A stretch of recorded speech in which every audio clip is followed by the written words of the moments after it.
강단과 소신이 필요할 때 꺼내 듣는 일과 삶에 대한 진지한 대화. 강소팟에 오신 여러분 환영합니다. 안녕하세요, 강단입니다. 안녕하세요, 소신입니다. 요즘 날씨가 너무 덥죠? 한여름이 될 때마다 놀라는 것 같아요. 아니, 우리나라가 이렇게 더웠나? 한 6월 중순인가 그쯤에 제가 올 여름에는 에어컨 없이 살아보면 어때? 하고 강단님께 제안을 했었잖아요. 그리고 그때는 할 수 있을 줄 알았어요. 이 정도 더위는 괜찮은데? 막 이런 생각을 했었는데 진짜 눈 깜짝할 새 한여름이 되면서 못 견디겠더라고요. 습도가 높다 보면은 이 숨을 못 쉴 것 같은 깝깝함이 있어가지고 그리고 너무 날이 덥다 보면은 몸에 열이 올라서 자꾸 두드러기 같은 게 나고 간지럽고. 저랑 강단님 둘 다 진짜 더위에 약한 체질인 것 같아요. 그러니까 이 정도 신체를 가지고 에어컨이 없는 시대에 태어났으면은 어떻게 살아남았을까. 또 제주도 하면 여름에 물놀이를 빼놓고 이야기할 수 없을 것 같은데, 근데 저와 강단님은 사실 평소에 그렇게 물놀이를 즐기는 타입은 아닌 것 같아요. 누가 손잡고 끌고 가지 않는 이상 대부분 집에 있잖아요. 강소팟에도 출연하셨던 커피가게 우리는 연지님이 초대해 주셔서 올 여름 첫 물놀이를 다녀왔어요. 잠깐 놀았는데도 살이 너무 빨갛게 익어버려가지고 그 이후로 거의 한 일주일 정도 고생한 것 같아요. 살이 아직도 계속 벗겨지고 있는데 네. 지금 갔다 온 지 2주 가까이 됐는데도 어제 샤워를 하는데 몸이 계속 벗겨지는 거예요. 특히 등 쪽이 완전히 내가 살이 익어버렸었구나 싶을 정도로 계속 벗겨져가지고 요즘에도 알로에를 계속 발라주고 있습니다. 요즘에 날이 너무 더운데도 계속 육체노동을 하게 되는 게 예전에 방송에서도 한번 언급을 했었는데 저희가 식당이자 그 이후에는 사무실로 사용했던 공간을 정리하게 됐잖아요. 근데 7월 말까지 이용을 하는 걸로 되어 있어서 지금 엄청나게 많은 짐들을 처리하고 수많은 당근 거래를 하면서 지내고 있어요. 근데 좀 날이 좋을 때 정리를 하게 됐으면 좋았을 걸 싶을 정도로 날이 너무 더워서 사무실에 한번 가서 정리를 하고 돌아오면 그날 진짜 아무것도 못 하겠더라고요. 너무 힘들어서. 그래서 결국 집에만 있게 되는 요즘 저희의 일상이 딱 그렇습니다. 이렇게 축축 처지고 아무것도 하기 싫을 때 저를 지탱해준 사람들이 있거든요. 갑자기 눈물을 흘릴 것 같은 멘트였는데 그런 사람들이 있습니다. 저희가 그래도 우리 잘 살고 있다 라고 좀 생각할 수 있는 부분이 5월부터 지금까지 계속 진행하고 있는 창작하는 아침 모임 덕분이 아닌가 싶어요. 지금 3개월 차를 거의 마무리해가고 있고 그리고 다음 달 한 10일 정도가 되면 100일이 되거든요. 그래서 뭔가 이 100이라는 숫자가 좀 기념비적이기도 하고 그리고 생각보다 많은 분들이 그 모임 첫 시작부터 지금까지 계속하고 계셔가지고 또 100일을 함께 기념할 수 있는 사람들이 있다는 게 기쁘기도 해요. 그래서 지금 8월 모임을 함께 할 또 창작 동료들을 모집하고 있는데 이쯤에서 제가 좀 궁금한 게 있어요. 강단님은 매일 아침 창작하면서 뭐가 제일 바뀌었다고 생각하세요? 매일 아침 창작한다고 매일매일이 막 최고로 생산적인 건 아니거든요. 근데 매일매일 내가 그래도 노력하고 있다는 그 감각이 저를 좀 행복하게 하는 것 같아요. 어찌됐든 같이 하시는 분들이 진짜 저는 가까운 친구라고 생각을 하고 이분들이 앞으로 어떤 창작을 하든 어떤 일을 하든 좀 최선을 다해서 응원하고 싶다. 아주 좋은 동료가 생긴 것 같다는 그 느낌도 있어서 그 부분이 저에게 일어난 가장 큰 변화가 아닌가. 그래서 저는 창작하는 아침은 가능하면은 진짜 10년, 20년 한번 해보고 싶다. 소신님은 어떠신가요? 제일 크게 바뀐 건 제가 창작을 바라보는 태도인 것 같아요.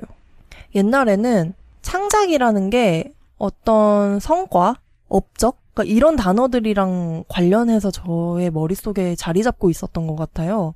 그러니까 그러니까 그런 결과지향적인 태도로 제가 좀 창작이라는 걸 바라본 것 같은데 이걸 그냥 매일 조금씩 앞으로 나아가고 있는지도 모르면서 계속 하다 보니까 그리고 그걸 또 함께하는 동료들이 있다 보니까 아, 맞아. 창작은 그냥 그 자체로 즐거운 거였지. 사람들이 인정하는 걸 만들어내야 좋은 게 아니라 하는 것 자체로 재밌으면 하는 거였지. 어렸을 때 마치 결국에는 쓰레기통으로 갈 거지만 온갖 재료들로 만들기를 하는 게 재밌는 것처럼 그러니까 그런 생각을 다시금 하게 된 것 같아요. 해보고 싶다 하면 그냥 하는 거죠. 왜냐면 어차피 저는 내일도 창작할 거고 모레도 창작할 거고 몇 달 뒤에도 하루 적어도 1시간은 창작하고 있을 거기 때문에 그게 아마 저에게 창작하는 아침을 시작하면서 찾아온 가장 큰 변화가 아닐까 싶습니다. 그리고 이 변화를 함께 느낄 창작 동료를 지금 찾고 있고요. 이 방송이 나간 다음 날일 거예요. 아마 7월 29일 월요일 밤 10시에 8월 창작하는 아침 모집이 마감되거든요. 그래서 방송 듣고 저희와 함께 8월 한 달 한번 알차게 보내고 싶은 분들이 계시다면 기다리겠습니다. 신청해주세요. 강소팟 1주년 축하 메시지 받고 있습니다. 8월 5일 월요일까지 받습니다. hey@자군배.com 혹은 자군배.com의 방명록에 메시지 남겨주세요. 보내주신 메시지는 8월 11일 강소팟 27화 에피소드에 사용됩니다. 많이 많이 보내주세요. 한 개인이 일과 삶을 항해하는 방식. 강소팟 26화는 작은배 인터뷰입니다. 오늘은 제주 코미디 클럽을 운영하는 스탠드업 코미디언 서서희님을 손님석에 모셨습니다. 서희님은 대학 졸업 후 인문학 공동체에서 생활하면서 창작 활동을 시작했습니다. 그러던 중 약 1년 6개월 전에 스탠드업 코미디를 시작하게 되었고 제주로 이주한 후 2024년 1월 제주 코미디 클럽을 열었습니다. 주중 낮에는 풀타임으로 회사에 다니면서 한 달에 2번 제주 코미디 클럽 오픈 마이크를 열고 그 무대에 서고 농담 쓰기 워크숍을 열고 클럽 굿즈를 만들어서 배달까지 직접 가는 서희님. 심지어 요즘엔 11월에 있을 단독 공연까지 준비하고 있대요. 코미디 하느라 바쁜 서희님과 함께 제주 코미디 클럽 운영, 농담, 창작에 대해 다양한 이야기를 나눠보려 합니다.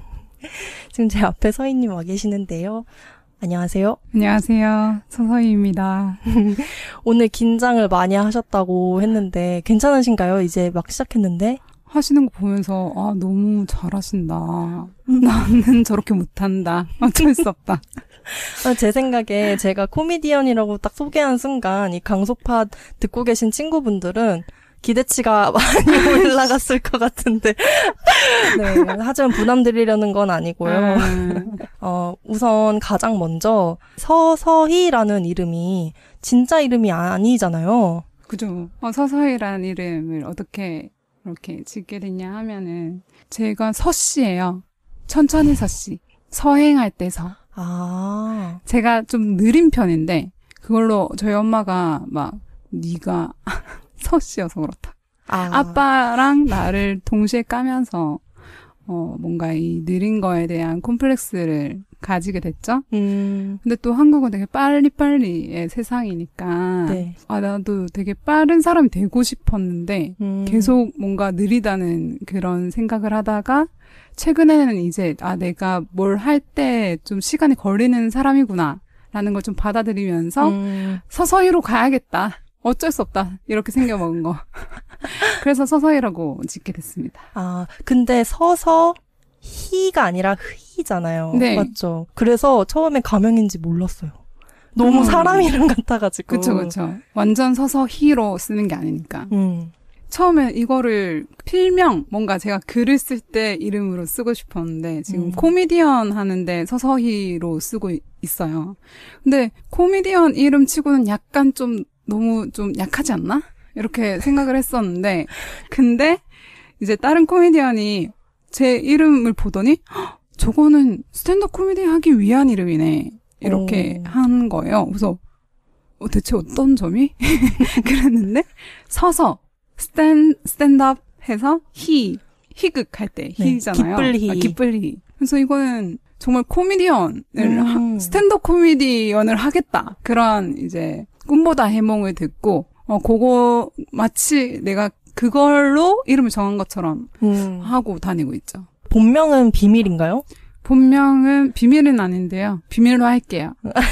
그게 좀 더 있어 보일 거예요. 아, 근데 제가 본명을 알 수 있는 방법을 알아요. 어떻게요? 그 서희님께 입금할 일이 생기면 있더라고요.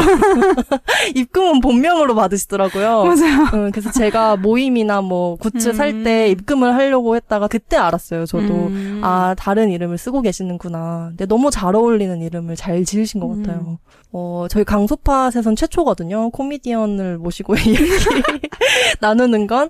근데 또 보통 한국에서는 코미디언 이렇게 얘기하면 예능이나 뭐 개그 콘서트 같은 데 나오는 그런 분들을 많이 떠올릴 것 같아서 본격적인 좀 대화를 하기에 앞서서 스탠드업 코미디가 무엇인지에 대해서 간략하게나마 설명을 좀 부탁을 드려야겠다는 생각을 했어요. 그래서 스탠드업 코미디가 뭐죠? 스탠드업 코미디는요, 말 그대로 서서 이렇게 하는 코미디라고 생각하시면 되는데, 마이크 하나만 있으면 이제 사람들 앞에서 내가 준비한 농담으로 사람을 웃기면 되는 그런 장르입니다. 그래서 사실 막 필요한 게 많지가 않아요. 그냥 들을 사람이랑 말하는 사람, 마이크만 있으면 되는데, 그러다 보니까 문턱이 굉장히 낮습니다. 근데 시도하는 사람이 없어요. 아, 왜일까요? 그냥 이 장르 자체가 한국엔 너무 생소해서. 근데 저는 이게 너무 좋더라고요. 돈도 많이 들지도 않고, 그냥 마이크만 있으면 되니까. 효율적이다. 뭐, 영화를 만들거나 뭐, 글을 써서 보통 뭔가 사람들한테 내보여줄 때, 이렇게 간단한 게 있나? 마이크만 있으면 되니까. 내 몸뚱이랑. 몸뚱이랑, 이야기랑. 그리고 약간, 망신을 당해도 된다라는 태도. 아, 그게 어려운 점인 것 같은데요. 제가 봤을 때는. 그렇죠. 오픈마이크라는 말이 아무래도 오늘 많이 나올 것 같아가지고, 오픈마이크가 또 뭔지도 설명을 좀 부탁드리고 싶어요.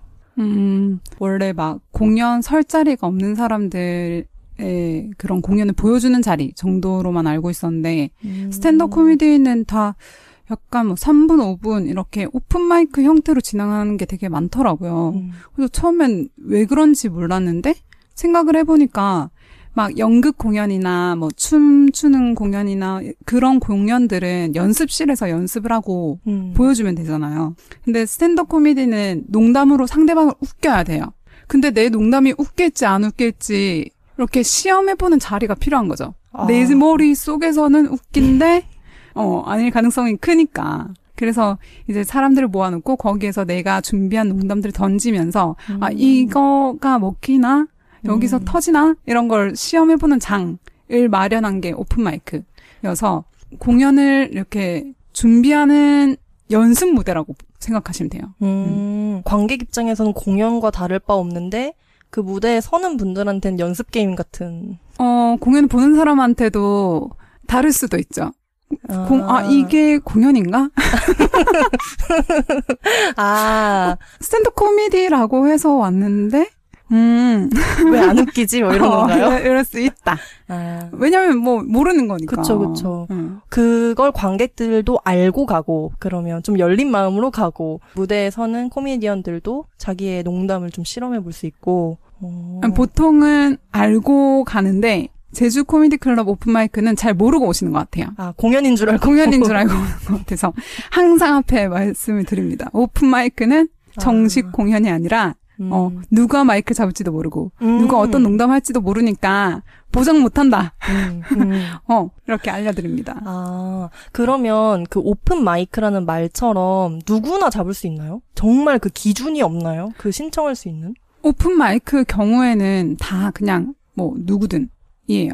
근데 그 코미디언들이 몰리는 곳은 그날은 못 잡을 수도 있어요. 뭐 다음 주에 잡아야 된다거나 그런 식으로. 그러니까 공급이 많으면 조금 제한될 수 있다. 네. 하지만 하고 싶으면 누구든 할 수 있다. 그게 기본 정신은 맞네요. 네. 민주적이죠. 네. 좋네요. 그러면 처음에 서희님이 무대에 서게 된 곳도 오픈마이크였던 건가요? 처음 어떻게 시작하게 되셨는지도 좀 궁금해서요. 첫 오픈마이크를 섰던 거는 작년 1월 서천 코미디 클럽이었어요. 근데 그 전에부터 스탠드업 코미디를 되게 좋아해가지고 코로나 동안에는 한창 보다가 그 글쓰기 모임을 하고 있었는데 거기에서 나 이번에 그러면 합평할 때 스탠드업 코미디 대본으로 해야겠다라고 해서 썼는데 사람들이 너무 좋아하는 거예요. 그럼 이거 해봐야겠다. 그 코로나니까 이게 오픈마이크 하는 곳이 별로 없더라고요. 거의 못 찾았어요, 그때는. 근데 이제 작년 1월에 서촌 코미디 클럽을 알게 되면서 오픈마이크 한다고 해서 쫄래쫄래 갔죠. 그 첫 무대가 혹시 기억이 나세요? 뭐 어떤 농담을 했는지, 뭐 관객이 얼마나 있었는지, 뭐 이런 전체적인 것들? 그냥 내 머릿속에 코미디 클럽이나 스탠드업 코미디 하는 곳은 약간 좀 어두컴컴한 데서 이렇게 다들 프리하게 술도 마시고 이렇게 하면서 저쪽에서 어떤 농담을 하네 이런 느낌일 줄 알았는데 갔는데 너무 밝고 모든 의자가 한 곳을 바라보고 있고 뭐 술을 마신다거나 이런 분위기도 전혀 아니어서 망했다. 난 여기서 못한다.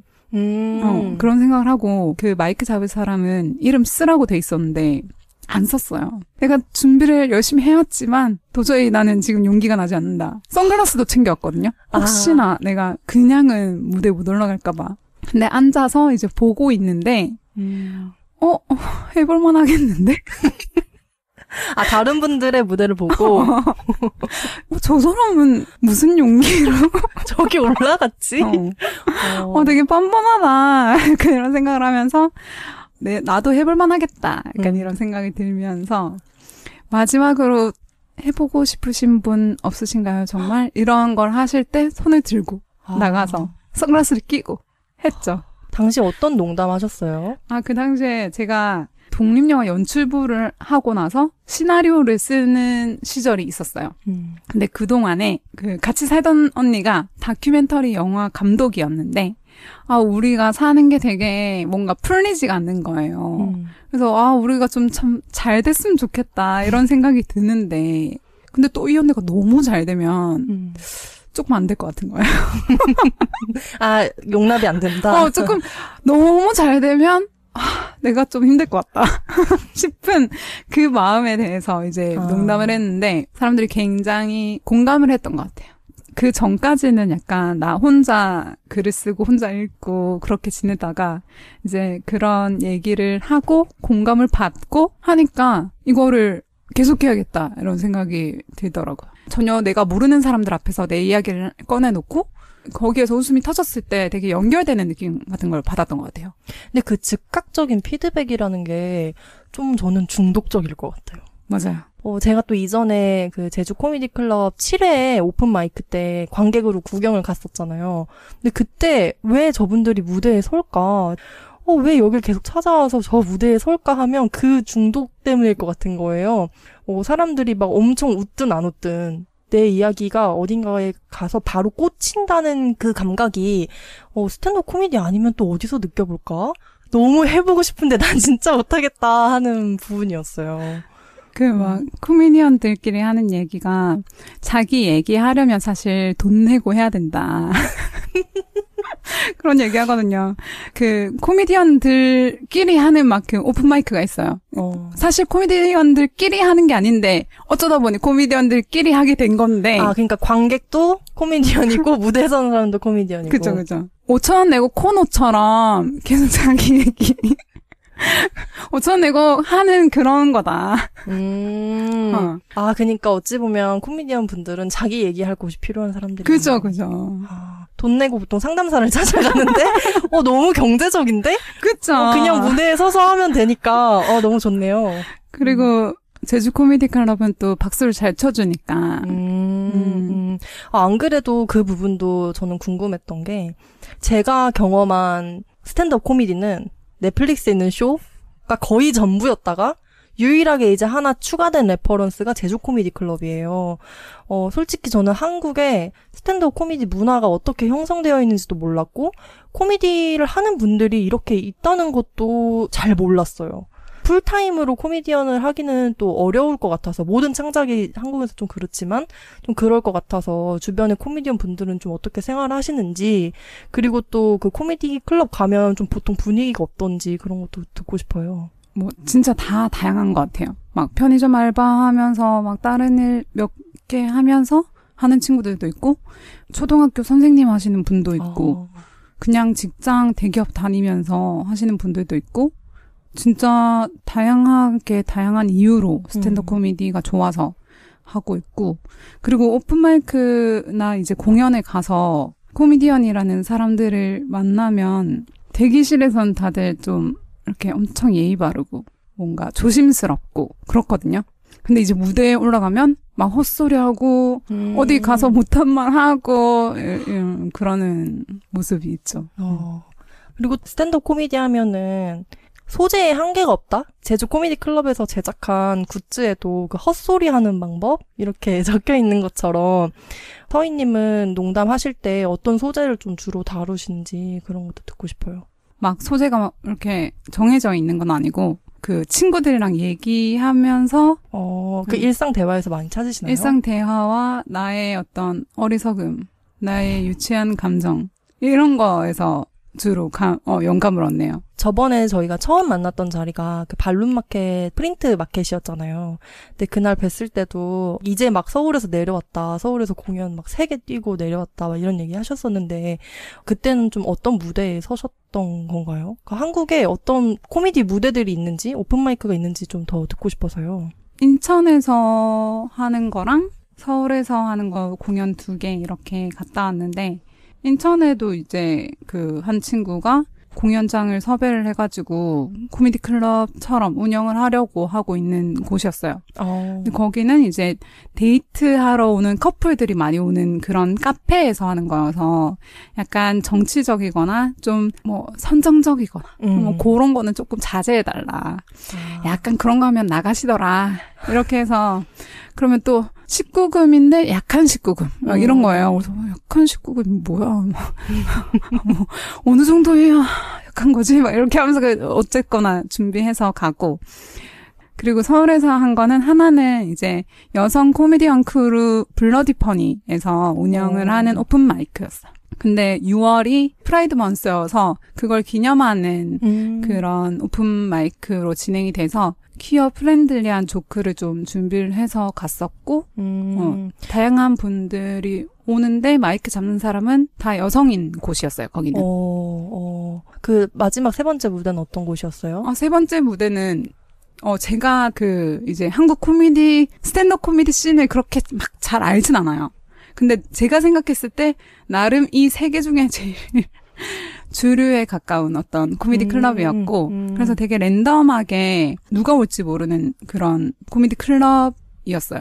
압구정 아트지트 코미디 클럽이라고 해서 근데 그날 오신 분들이 너무 잘 웃어주셔가지고 그 전 2공연 조금 사실 힘들었는데 제가 준비를 막 잘 하지 못해서 근데 그때는 너무 행복하게 하고 왔어요. 이게 진짜 관객들이랑 그 소통이 어떻게 되느냐가 그 직업 만족도를 결정할 것 같은. 그쵸. 한국의 스탠드업 문화가 당연히 외국에 비해서 아주 주류는 되지 아직 못했고 그래서 그런지 모르겠지만 진짜 서울 중심인 것 같긴 해요. 그래서 제주 코미디 클럽이라는 말을 들었을 때 여기 무조건 가봐야겠다. 내가 코미디를 좋아하든 아니든 이런 지방 도시에서 그러니까 비주류에서 비주류 하는 느낌? 저는 너무 좋았거든요. 그래서 꼭 가야겠다 해가지고 처음 찾아가게 됐던 건데 처음 서희님이 그 제주에 어떻게 내려오셨는지부터 시작을 해야 뭔가 제주 코미디 클럽을 설명할 수 있을 것 같아가지고요. 처음 어떻게 하다가 언제쯤 내려오게 되신 걸까요? 작년 8월쯤에 아예 이주를 했고요. 그 전에 한 7월쯤에 한림에 살고 있는 이 집주인 친구 집에서 한 2주를 지냈어요. 그때 제가 폴리아모리를 하면서 이제 마음에 많이 이게 내가 진보적인 척했지만 진보적이지 못하고 일부일처제에 나는 이 교육을 받고 자란 사람으로서 용납할 수 없다. 그래서 너무 힘들어하던 찰나에 제주도에 오니까 너무 평온하다. 그 관계에서 빠져나와야겠다. 이런 생각을 하면서 일자리를 구했는데 덜컥 한림에 이렇게 자격이 되는 어떤 곳에 취업을 하게 된 거예요. 그래서 바로 짐을 싸고 내려오게 됐습니다. 그렇구나.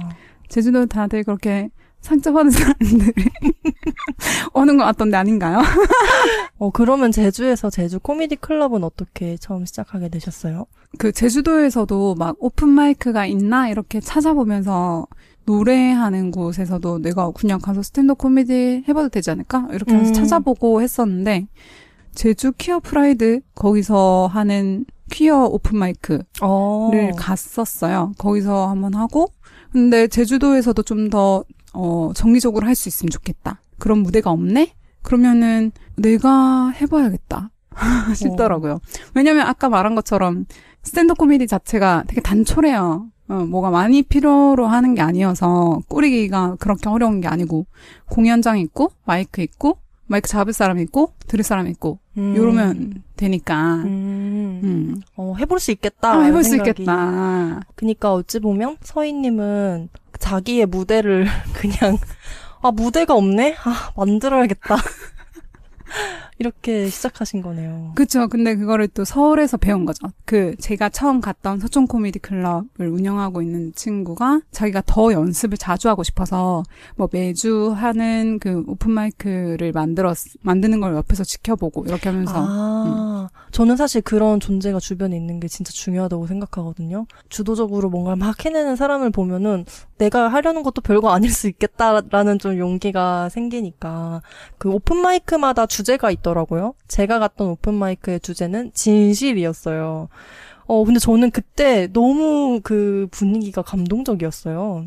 좀 소소하고 귀여운 이벤트인 줄 알았는데 그 모티프, 대정에 있는 모티프에서 열리잖아요. 근데 모티프에 사람이 꽉 차 있는 거예요. 60명 이상 왔다고 그 사장님께서 말씀하셨던 것 같은데 근데 사람들이 다 평가하려고 하기보다는 일단 좀 웃을 준비가 좀 되어 있고 그리고 또 무엇보다 무대에 서시는 분들이 너무 준비를 열심히 해오시는 거예요. 이렇게 자기 이야기를 하려고 진실에 대해서 막 노트를 써오고 그거를 사람들 앞에서 막 얘기하는 그 모습이 너무 감동적이었거든요. 저는 그 전날 이제 그 인천이랑 서울 갔다 오면서 계속 얘기했거든요. 마이크 잡을 사람이 없다. 마이크 좀 와서 잡아달라 막 이랬는데 그날 갑자기 엄청 이렇게 많은 분들이 오셔가지고 보러만 온 게 아니라 또 마이크를 잡고 자기 얘기를 하는 걸 보면서 너무 신기했어요. 거기에 그 오셨던 분 중에 제일 기억에 남는 분이 오픈마이크에 오려고 진실에 대해서 자기 주변 사람들한테 문자를 보내가지고 지금이라도 진실을 말해라, 말해라고 하는 그런 문자를 보냈던 분이 있었잖아요. 그래서 주변 사람들이 어떤 반응을 보냈는지에 대해서 그 무대에서 들려주셨죠. 그 썰을 푸셨는데 진짜 이 오픈마이크가 뭐라고 자기 인간관계를 저렇게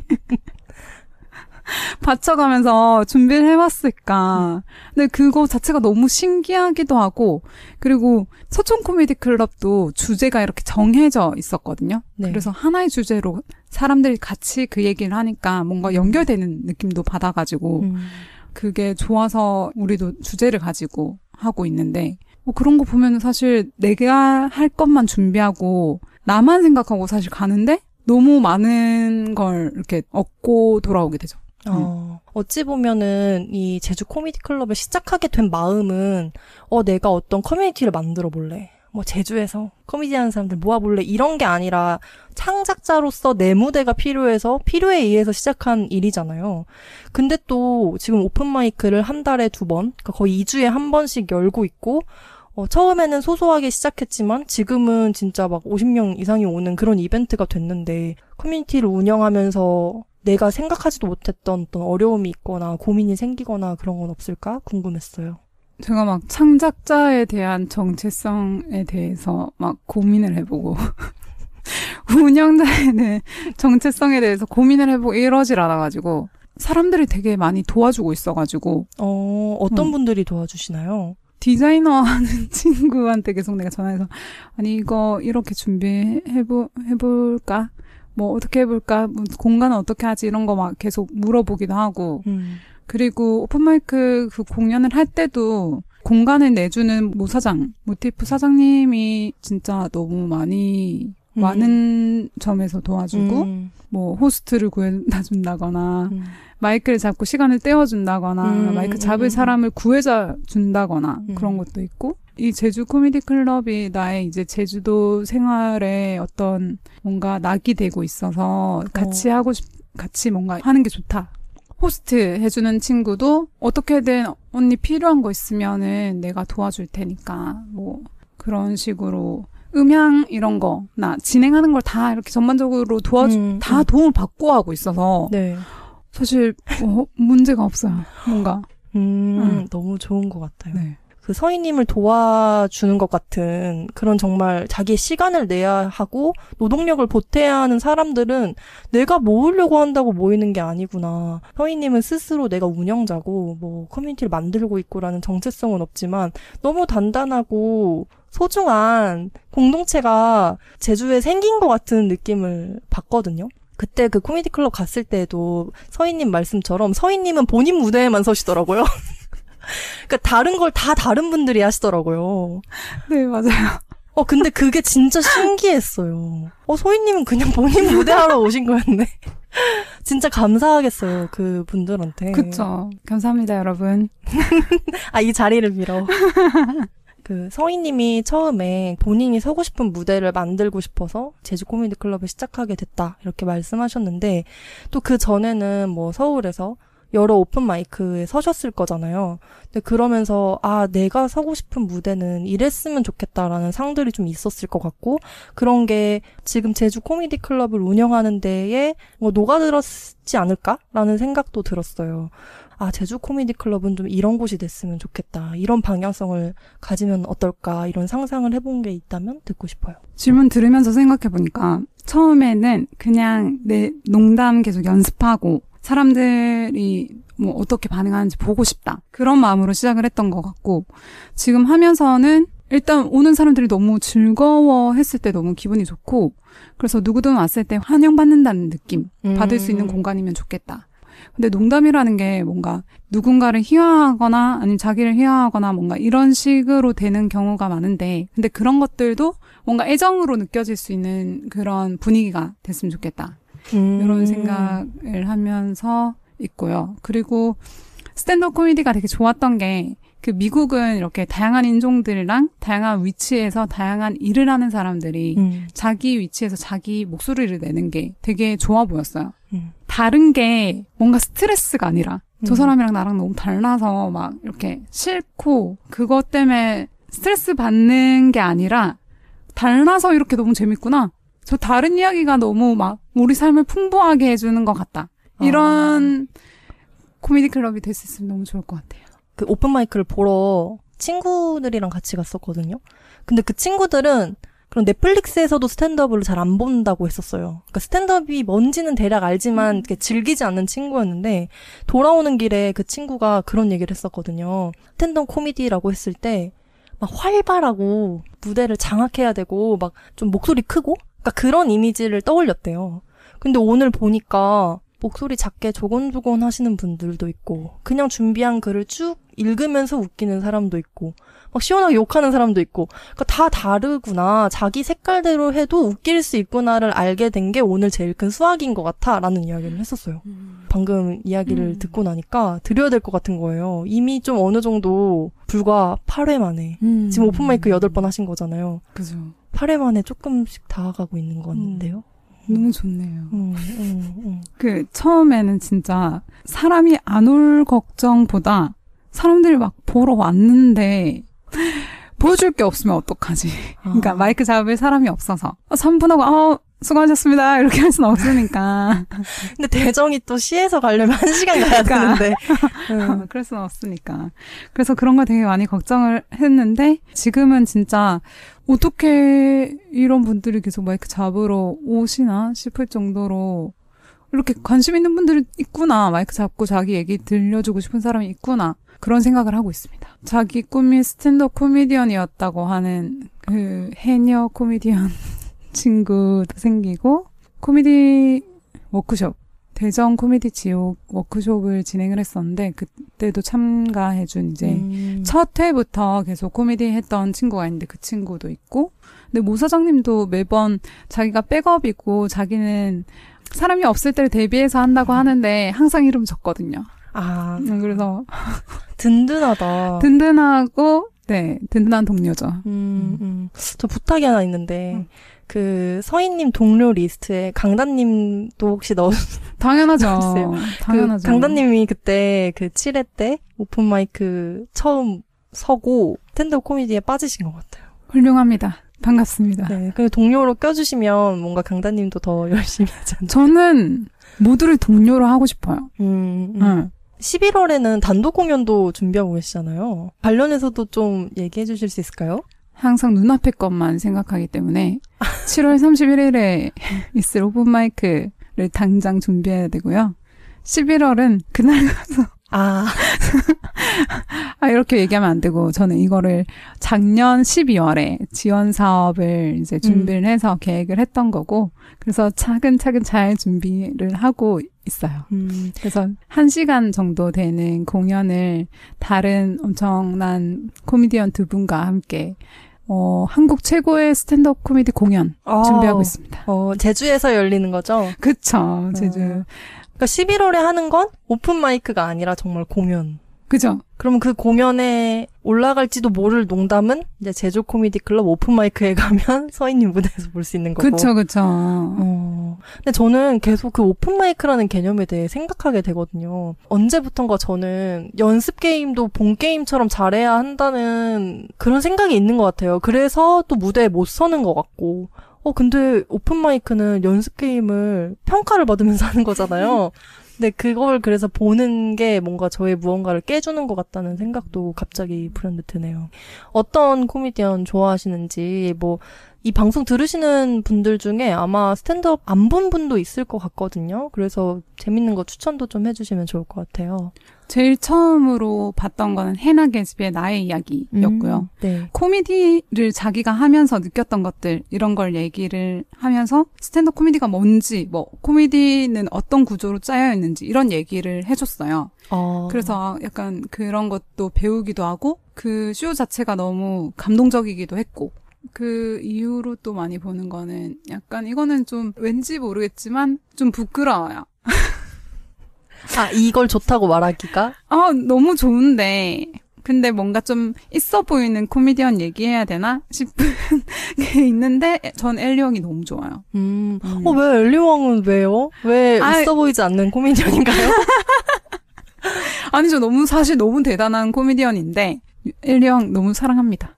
어떤 면을 사랑하시나요? 그런 유치하고 약간 더러운 얘기나 야한 얘기 이런 것도 되게 맛깔나게 잘하고 이런 게 저는 너무 좋더라고요. 잠깐 대화 나눴을 때도 엘리왕 얘기를 해주셔서 오늘 인터뷰를 준비한다는 마음으로 어제 하나 더 봤거든요. 그 작은 체구의 동양인 코미디언이, 여성 코미디언이 그 무대를 누비면서 그냥 더러운 이야기, 야한 이야기를 하는 걸 보는 희열이 있어요. 맞아요. 그게 진짜 저도 좋아하는 부분이라서 부끄러워하시지 마세요.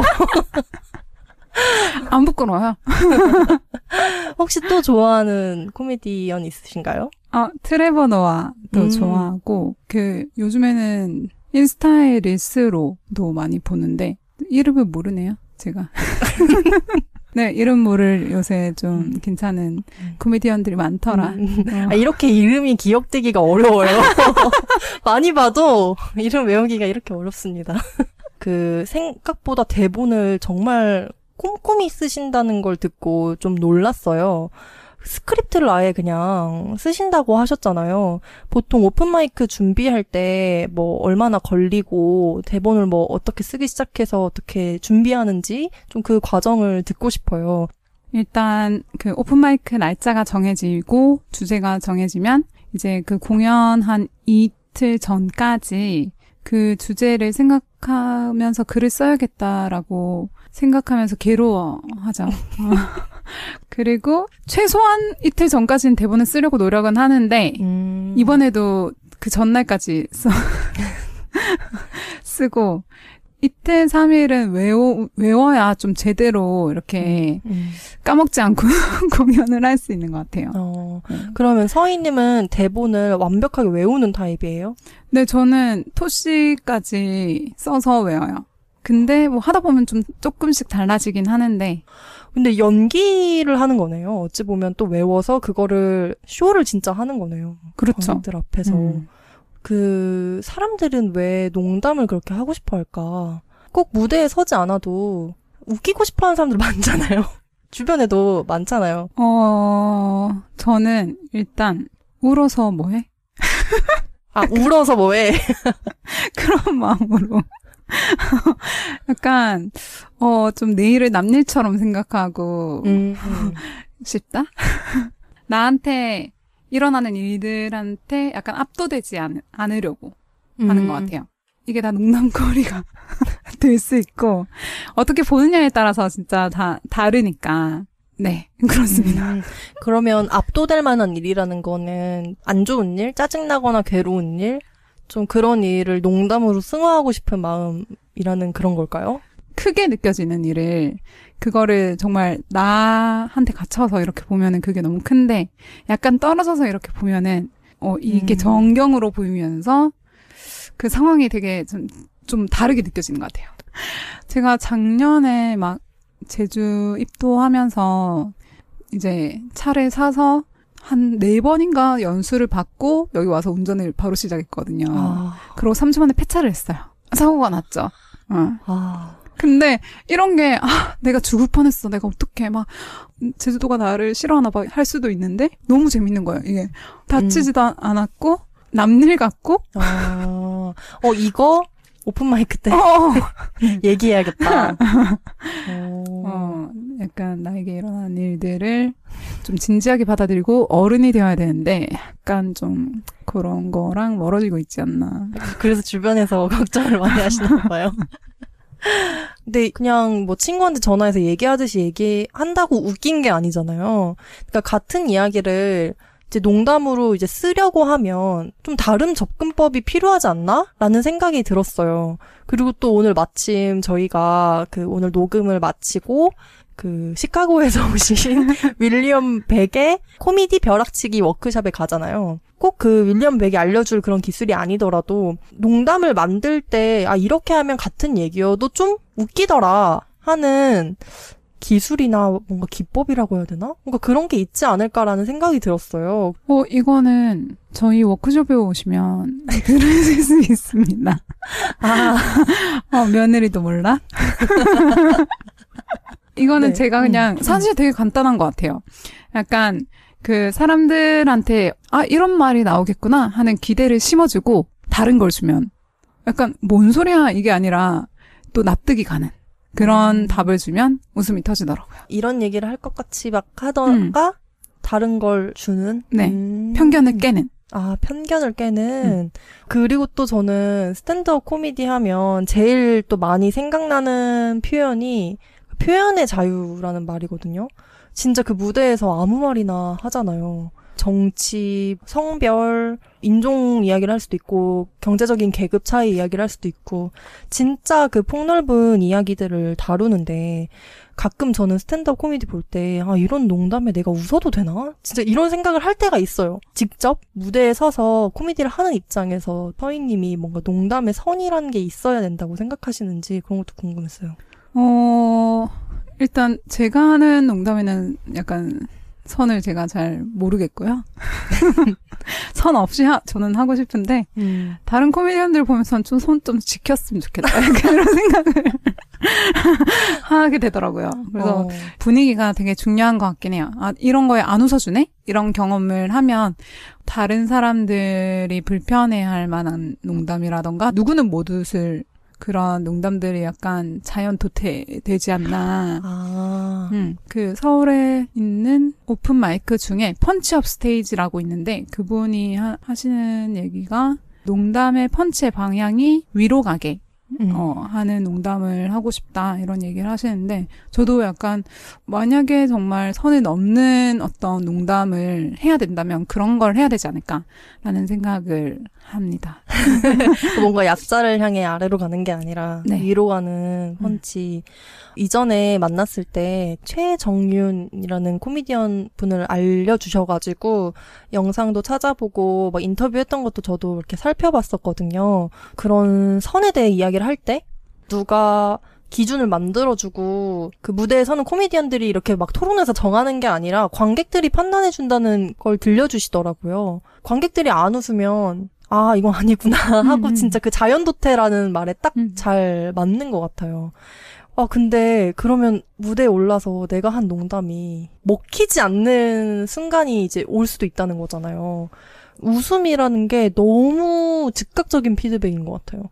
숨길 수가 없잖아요. 억지로 웃을 수도 없고 웃긴 걸 참을 수도 없고 사람들이 안 웃으면 좀 당황스럽거나 그러진 않는지 좀 어떻게 느끼시는지 그런 것도 궁금했어요. 당황스러워가지고 무대를 망칩니다.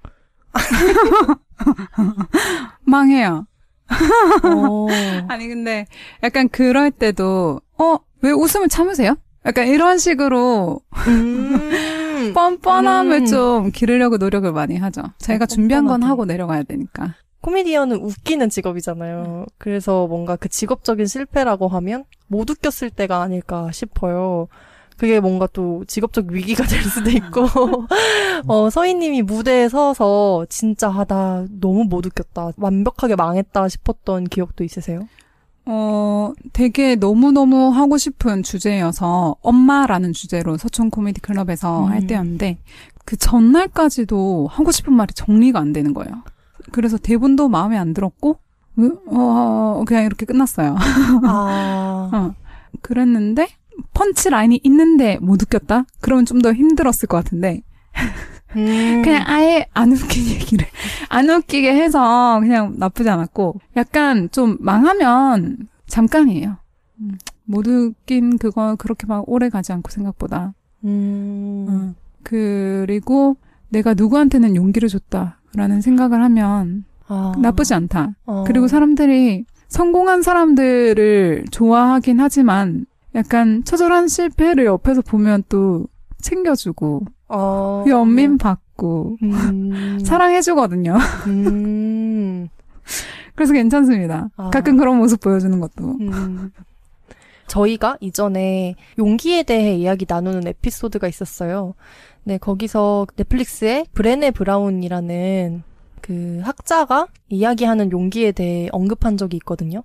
내 취약성을 얼마나 다른 사람들 앞에서 드러낼 수 있는지가 이 사람이 얼마나 용기 있는지를 알 수 있는 유일한 척도다 이런 얘기를 해요. 근데 스탠드업 코미디야말로 물론 그냥 뭐 나와 전혀 무관한 농담을 할 땐 상관없을 수 있는데 나에 대한 이야기를 꺼낼 때는 정말 그 취약성이 어느 때보다 필요한 타이밍이 아닐까 싶거든요. 나 얼마나 대단한지 이런 건 농담거리가 사실 안 되잖아요. 근데 그런 이야기들을 모르는 사람들 앞에서 그냥 꺼낸다는 게 진짜 너무 용감해 보이는 거예요. 서희님이 그런 용기를 낼 수 있는 이유는 무엇일지, 그 용기는 대체 어디서 나오는 걸지 좀 궁금해요. 제가 생각을 해보니까, 나만 이럴 리가 없다.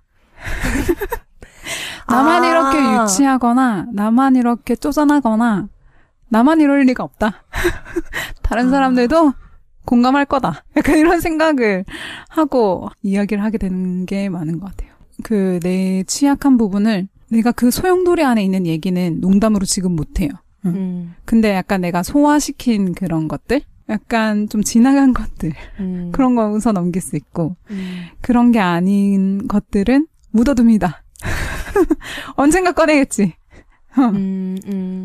당일 농담 배송, 그 6월 한 달 내내 오늘 이 녹음 공간을 빌려주신 미인 은별님, 제주 코미디 클럽 그림도 그려주시고 오늘 공간도 제공해주신 은별님과 함께 매일매일 농담과 그림 하나를 배송해주는 구독 서비스라고 하면 될까요? 네. 한번 하셨었잖아요.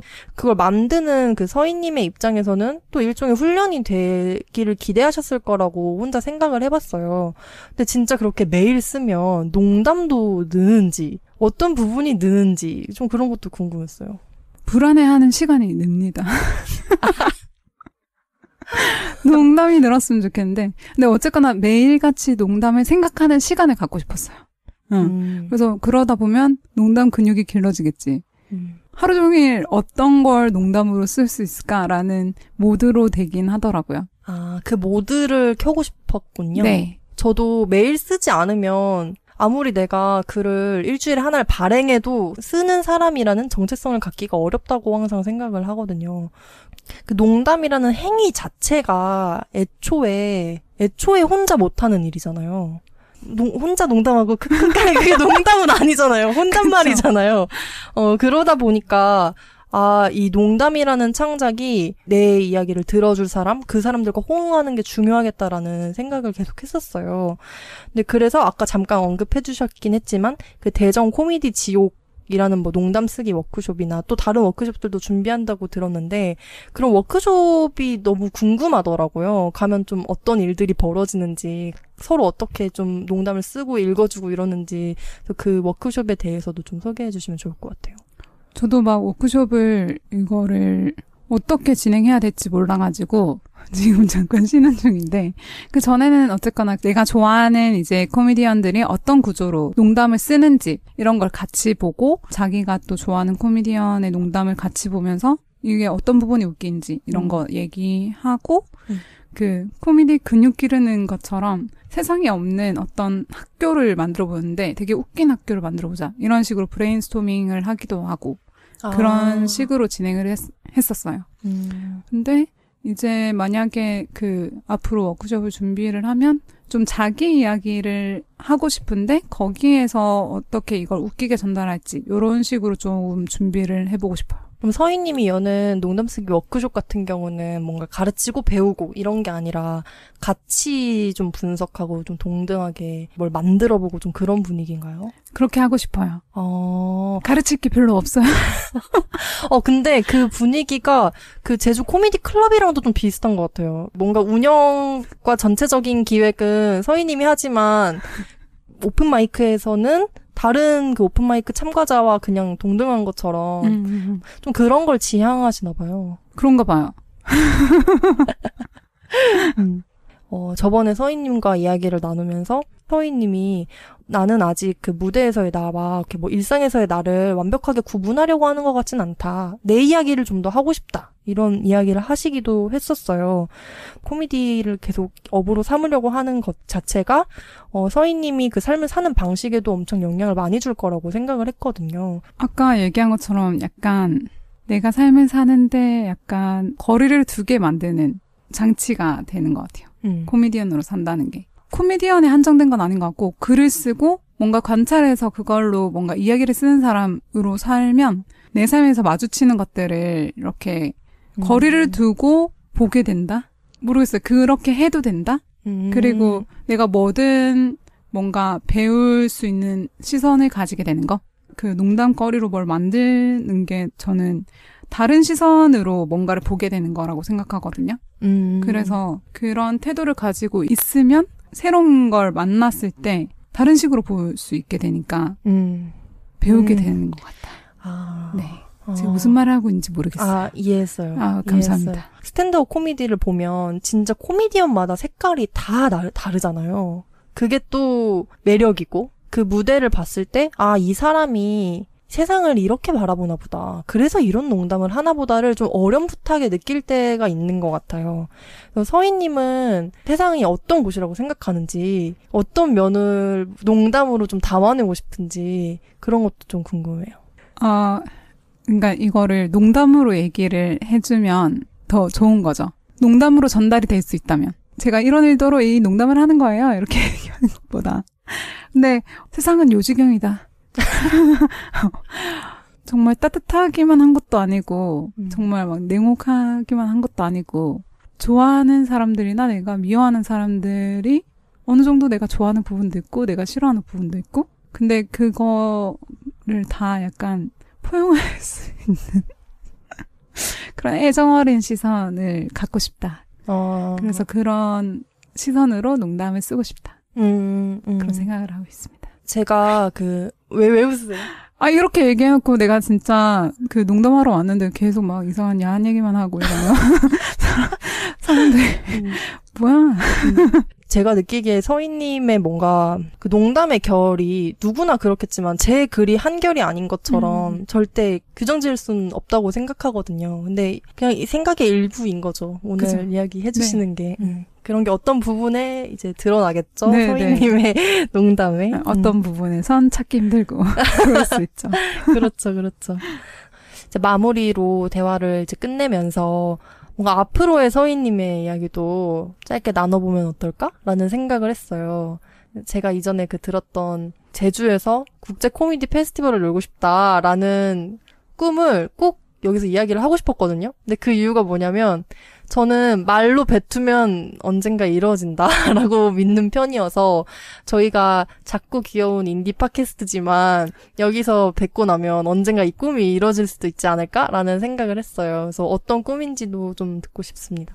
제가 상상하는 걸 되게 좋아해요. 그래서 막 이것저것 상상해보다가 제주도로 사람들이 오는 것도 좋아하고 이런 행사를 해도 오기 나쁘지 않은 곳이잖아요. 그래서 네. 국제 코미디 페스티벌 하기 딱 좋다. 스탠드업 코미디 페스티벌 할 수 있으면 너무 좋겠다는 생각을 그냥 구체적인 거 하나 없이 그냥 그런 생각을 해봤어요. 네, 제주도가 또 국제 자유도시인 거 아세요? 딱 맞네요. 네, 딱이네요. 훌륭합니다. 제주 코미디 클럽 갔을 때 사람들이 진짜 많았잖아요. 서울에서는 오픈마이크 가면 관객보다 코미디언이 많은 경우가 많다고 하셨었는데 제주 코미디 클럽은 진짜 관객이 많았어요. 정말 이런 자리를 즐기러 온 그 분위기를 보면서 제주도 사람들이 이런 걸 기다리고 있었구나 라는 생각을 많이 했거든요. 국제 코미디 페스티벌을 연다? 이러면 너무 좋아할 것 같아요. 사람들이. 기대하고 있겠습니다. 저도 기대하겠습니다. 그럼 누가 열죠? 어떻게든. 마지막으로 오늘 강소파 출연하신 소감 짧게 부탁드리고 그리고 또 오늘 강소파 듣고 계신 친구분들께 또 한마디 부탁드려요.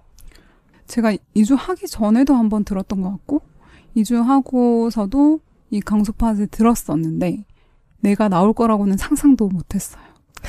그래서 굉장히 성공한 것 같고요. 사랑합니다, 여러분.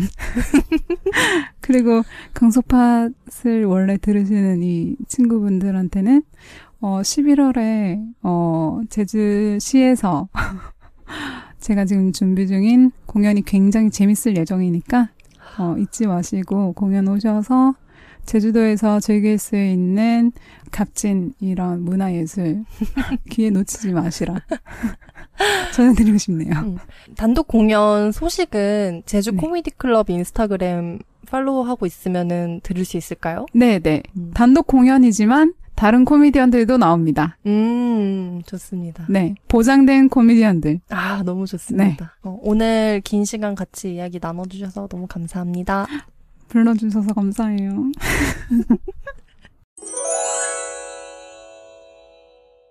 강소파 친구들이 남겨준 댓글을 한번 읽어보겠습니다. 댓글은 듣고 계신 플랫폼에 사연과 방송 후기는 hey@작은배.com에 메일로 남겨주세요. 먼저 유튜브에 제주 데저트님이 남겨주셨는데요. 도파민에 대한 정확한 지식을 알게 되는 것 같네요. 감사합니다. 뭔가 챗 GPT의 팩트에 대해 질문하면 챗 GPT가 항상 알림을 주잖아요. 항상 정확한 정보를 주는 건 아니기 때문에 한 번 더 체크해봐라. 저희가 물론 강소팟 25화 도파민에 대한 강단과 소신편을 준비하면서 공부를 많이 하긴 했어요. 자료도 많이 찾아보고. 근데 데저트님이 정확한 지식을 알게 되는 것 같다라고 하니까 갑자기 챗 GPT의 마음을 이해하게 돼요. 더블 체크 부탁드립니다. 저희가 전문가는 아니다 보니까요. 다음 역시 태은김님께서 아마 김태은님이시겠죠? 태씨일 수도 있어요. 그러면 태은김님께서 유튜브에 또 도파민에 대한 방송 듣고 남겨주신 댓글입니다. 안녕하세요. 요즘 강소파 듣는 걸 일상의 즐거움으로 삼게 된 1인입니다. 살면서 댓글이란 걸 남겨본 적이 거의 없는데 댓글을 남기게끔 북돋아주셔서 용기를 내봅니다. 저는 주 5일 본업을 하면서 2가지 알바를 하며 쓰리잡으로 살고 있는데요. 최근 여러 책들을 읽고 두 분의 컨텐츠를 보고 들으며 강박적으로 일을 하는 저를 돌아보게 되더라고요. 특히 소신님의 도파민 시리즈와 강단님의 주인이 되는 삶 에피소드가 인상 깊었어요. 오늘 에피소드에서 중독에 취약한 2가지 유형을 알려주셨는데 저는 회피형의 일종으로 일을 많이 하게 된 것 같아요. 예전에 퇴근하고 나면 침대에 누워 휴대폰을 하면서 남은 하루를 보낸 적이 많았고 또 그렇게 될까 불안해 여가 시간을 일로 채우며 이게 옳은 방식이라고 믿으려 했던 것 같아요. 또한 주변인들이 열심히 산다, 대단하다 얘기하는 것들을 들으며 일을 열심히 하는 나의 사회적 이미지를 잃고 싶지 않았고 나의 정체성을 일하는 사람으로 맞춰왔던 것 같아요. 앞으로는 일을 좀 줄이고 나만의 시간을 보내려고 합니다. 예전처럼 나태해지지 않을까 두려운 마음도 있지만 피곤한 날엔 쇼폰 콘텐츠로의 도피가 아닌 온전한 휴식을 보내기 위해 의식적인 노력을 해보려고요. 2분의 팟캐스트와 작은 배 콘텐츠를 접하고 내가 나 자신을 일하고 돈 버는 수단으로 여기며 착취하지 않았나 생각해보게 되었습니다. 주인이 되는 삶으로 한 발짝 내디딜 수 있는 용기를 갖게끔 만들어주셔서 고마운 마음입니다. 처음 남겨보는 댓글인데 너무 제 넋두리를 한 것 같네요. 마지막으로 강소팟과 작은 배로 인해 삶의 긍정적 변화를 주셔서 감사하고 앞으로도 어떤 방식으로든 좋은 이야기 많이 들려주셨으면 하는 바람입니다. 저도 강단과 소신 응원하겠습니다. 저는 태은김님의 이야기를 듣고 솔직히 좀 제 삶을 돌아보게 되네요. 저도 스스로를 뭔가 생산성으로 판단하려고 할 때가 있고 오늘 하루를 잘 보냈냐 안 보냈냐를 내가 오늘 하루에 얼마나 많은 뭔가 돈을 벌었냐 아니면 관심을 받았냐 발행을 했냐 안 했냐 뭔가 이런 걸로 판단하게 되는데 그럴 때마다 이렇게 살고 싶지 않은데 라는 또 생각을 하거든요. 저도 뭔가 이 같은 고민을 공유하고 있는 것 같아요. 태은김님께서 댓글에 내가 나 자신을 일하고 돈 버는 수단으로 여기지 않았나 그렇게 스스로 착취하지 않았나 이런 생각을 하셨다고 하셨어요. 강단님 말씀처럼 저희도 정말 이런 생각을 많이 하거든요. 저희가 지난 에피소드에서 그 과로 시리즈라는 거 자체가 저희 2사람에게는 어떻게 하면 잘 살까? 진짜 우리가 어떻게 살고 싶을까? 그걸 고민하는 과정 같다. 이런 이야기를 했었는데 그 말은 즉슨 저희가 도파민으로부터 너무 자유로워서 완벽하게 일과 삶의 주인으로 잘 살고 있어서 이런 이야기를 하고 있는 게 아니라는 거잖아요. 저희의 고민도 그리고 노력도 여전히 진행 중이라는 건데 그래서 태은김님이 남겨주신 이 댓글이 더 힘이 되는 것 같아요. 우리만 이런 게 아니구나. 우리의 이야기를 이렇게 들어주시는 분들도 우리와 함께 고민하고 나아가고 있구나. 거기에 너무 큰 힘을 얻어서 강소팟을 진행하는 게 우리가 친구를 만드는 과정인 것 같다. 그래서 저희가 실제로 강소팟 들어주시는 분들을 친구라고 부르잖아요. 근데 진짜 이 댓글을 보니까 태은김님과 친구가 된 것 같았어요. 우리의 청취자분들과 우리가 친구가 되어가는구나 느낄 수 있어서 너무 행복했습니다. 친구야 반갑다. 댓글 남겨주셔서 감사합니다. 다음은 작은배 블로그에 지키미님이 남겨주신 댓글입니다.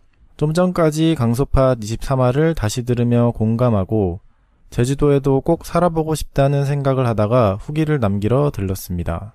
저는 토론토 근교 걸어서 15분은 나가야 작은 카페나 편의점이 있는 동네에 살고 있는데요. 누군가에겐 외로울 수 있는 곳이겠지만 저에게는 꽤 오랫동안 바라던 가족과의 저녁 식사 시간을 일상 안에 담을 수 있는 곳이라 감사하게 지내고 있습니다. 한국에 있던 시절에는 가족이 아닌 것들에 너무 많은 에너지를 쓰게 되어 정작 가족들과의 식사를 1년에 몇 번 못했거든요. 그래서 이 안정감이 얼마나 오랫동안 지속될지 몰라도 꽤 오랫동안 이 챕터에 머물고 싶어요. 그러다 어느 날 기회가 온다면 1년 내내 따뜻한 지역에도 살아보고 싶어요. 조금 늦었지만 1주년도 축하드립니다. 정말 오랫동안 이야기 나눠주세요. 아직 늦지 않았는데 1주년 축하 메시지는 8월 5일까지 받습니다. 참고해주세요. 지키미님이 다시 들었다는 강소팟 23화는 살고 싶은 곳에 대한 강단과 소신 에피소드였죠. 또 언젠가 정말 또 캐나다에서 또 한국으로 돌아오실 일이 있다면 제주시 괜찮습니다. 제주시 강추합니다.